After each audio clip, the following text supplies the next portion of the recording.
అని చెప్పేసి ఉత్తుత్తి మాటలతో కాదు 1000 కోట్ల జీవోతో వచ్చా ఉస్మానియా విశ్వవిద్యాలయ అభివృద్ధికి కంకణం కట్టుకున్నా గుండెల నిండా అభిమానంతో ఇక్కడికి వచ్చా ఓయూ చరిత్ర నుంచే రాష్ట్ర భవిష్యత్తు ప్రణాళికలపై నిర్ణయాలు విద్య లేకపోవడం వల్లే వెనుకబాటుతనం ముఖ్యమంత్రి రేవంత్ రెడ్డి ఓయూలో 1000 కోట్లతో చేపట్టనున్న అభివృద్ధి పనులకు జీవోను ఆవిష్కరిస్తున్న సీఎం రేవంత్ రెడ్డి చిత్రంలో మంత్రి అడ్లూరు లక్ష్మణ్ ఓయూవీసీ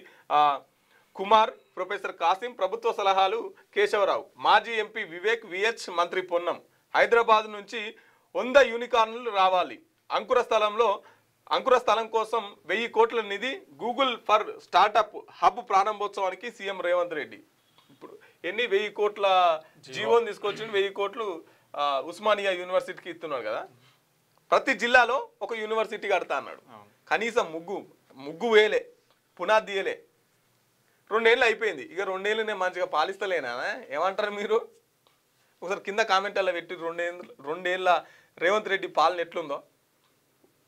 యూరియా బత్తలు లేక రైతులు గోసపడుతున్నారు ఏం చెప్పిండు అటు పోయేమో